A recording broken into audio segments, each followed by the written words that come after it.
नमस्कार, बहुत बहुत स्वागत है आपका। झारखंड के मुख्यमंत्री हेमंत सोरेन, उनको हार्वर्ड की तरफ से जो है वो इनविटेशन गया है कि आप यहाँ पर आइए और गेस्ट लेक्चर दीजिए। कोरोना काल है इसलिए वहाँ पर एक्टिव प्रेजेंस तो नहीं होगी उनकी, लेकिन इस दौरान वो लेक्चर जो है ज़रूर देंगे। ऑनलाइन ये लेक्चर होगा। इस लेक्चर में वो क्या कहते हैं और किस तरह की बातें करते हैं इसको तो पूरी दुनिया सुनना ही चाहती है, लेकिन इस दौरान उनकी पढ़ाई क्या है इसको भी लोग जानना चाहते हैं, क्योंकि हार्वर्ड से उन्होंने किस तरह की पढ़ाई की। हालांकि इंजीनियरिंग की पढ़ाई है, लेकिन जो 2000 पहले के चुनाव में उन्होंने अपने जो हलफनामे फिल किए हैं उनमें सिर्फ उन्होंने अपनी शैक्षिक योग्यता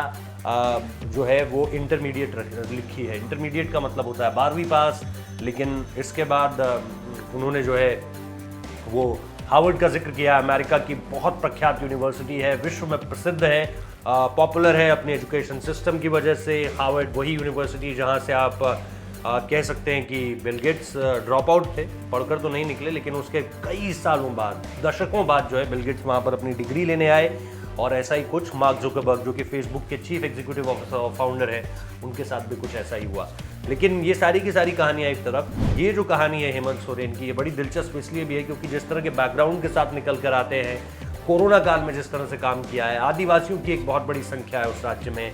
पिछड़ा हुआ जो एक वर्ग है जिसको कहा जाता है उसकी बहुत बड़ी संख्या है। और ऐसे में हेमंत सोरेन, जो कि इंजीनियरिंग की जिन्होंने पढ़ाई की है हार्वर्ड से, और उसके बाद वहाँ के मुख्यमंत्री, और मुख्यमंत्री होने के साथ साथ अब जो वो स्पीच डिलीवर करेंगे उसको लेकर के पूरी दुनिया में, या ख़ास तौर पे जहाँ से इन्विटेशन आया है उन्हें, यानी हार्वर्ड से, वहाँ पर ये जानने की उत्सुकता बढ़ी है कि किस तरह से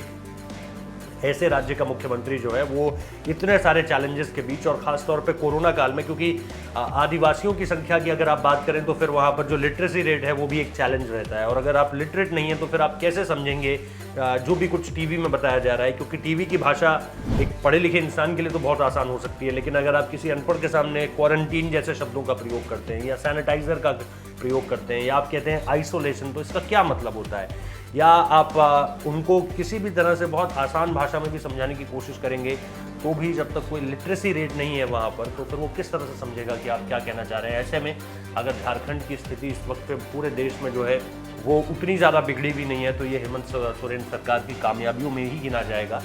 और इसलिए वो क्या कुछ कहते हैं हार्वर्ड में, इसको हर कोई सुनना चाहता है, क्योंकि ऐसे चैलेंजेस, कोरोना के चैलेंजेस पूरी दुनिया ने देखे, लेकिन क्योंकि दुनिया के अधिकतर हिस्सों में लिटरेसी रेट अच्छा है, तो फिर आप चीज़ों को कन्वे कर सकते हैं और लोग आपकी बात समझ सकते हैं। लेकिन जहाँ लोग समझेंगे नहीं आपकी बात को, वहाँ पे आप किस तरह से कंट्रोल करेंगे, ये अपने आप में एक और बड़ा चैलेंज था, जो कि दुनिया के बहुत कुछ ही देश होंगे जिन्होंने सामना किया। हो सकता है Latin American countries, African countries, और अब भारत में भी ऐसे कुछ हिस्से हैं। बहुत बहुत शुक्रिया इस वीडियो को देखने के लिए, लेकिन इस लेक्चर का इंतजार सबको रहेगा। Thank you.